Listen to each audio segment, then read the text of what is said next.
मित्रों, सनातन धर्म में कुंभ मेले का एक अलग ही महत्व है। यह पूरे विश्व का सबसे बड़ा धार्मिक मेला माना जाता है।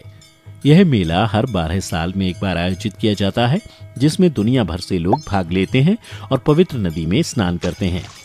लेकिन सोचने वाली बात यह है कि आखिर 12 साल में एक बार ही क्यों होता है कुंभ मेला। नमस्कार दर्शकों, स्वागत है आपका द डिवाइन टेल्स पर एक बार फिर। बता दें कि इस महामेले में आस्था का सबसे बड़ा जमावड़ा देखने को मिलता है। इस मेले की तैयारियों की शुरुआत कई महीनों पहले से ही शुरू हो जाती है। इसका आयोजन पवित्र नदियों के तट पर स्थित 4 तीर्थ स्थलों के निकट होता है। ये जगह है उत्तराखंड में गंगा के किनारे हरिद्वार, मध्य प्रदेश में शिप्रा नदी पर उज्जैन, महाराष्ट्र में गोदावरी नदी पर नासिक और उत्तर प्रदेश में 3 नदियों गंगा, यमुना और सरस्वती के संगम स्थल प्रयागराज पर। मान्यताओं की माने तो जब बृहस्पति कुंभ राशि में और सूर्य मेष राशि में प्रवेश करते हैं तो महाकुंभ मेले का आयोजन किया जाता है। वैसे तो प्रयाग के कुंभ मेले का महत्व सबसे अधिक है। बताया जाता है कि इस मेले के आयोजन का इतिहास 850 साल से भी ज्यादा पुराना है।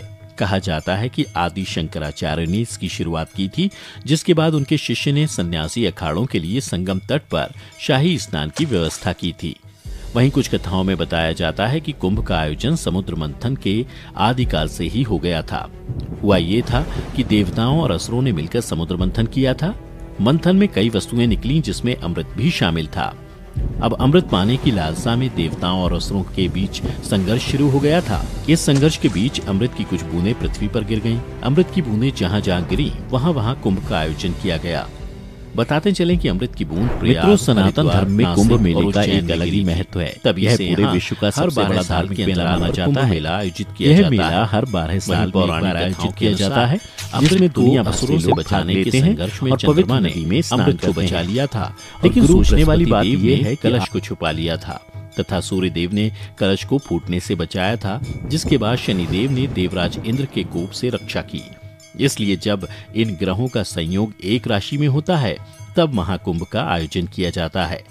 बता दें कि इन ग्रहों के मिलन से ही अमृत कलश की रक्षा हुई थी, जिसके बाद भगवान नारायण की सहायता से देवताओं ने अमृत ग्रहण किया। इतना ही नहीं, शास्त्रों के अनुसार धरतीवासियों का 1 साल देवताओं के लिए 1 दिन के बराबर होता है। इसके मुताबिक धरती की गणनाओं को माने तो देवताओं और असुरों के बीच युद्ध 12 साल तक चलता रहा। यही कारण है कि 12 साल बाद इस कुंभ मेले का आयोजन किया जाता है। चलिए बताते हैं किस समय से शुरू हो जाएगा कुंभ।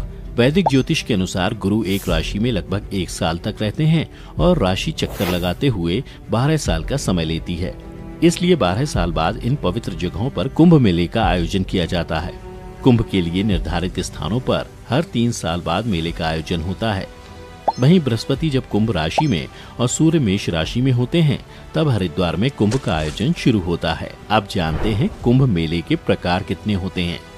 महाकुंभ मेला, यह केवल उत्तर प्रदेश के प्रयागराज में आयोजित किया जाता है। यह हर 144 साल में या 12 पूर्ण कुंभ मेले के बाद आता है।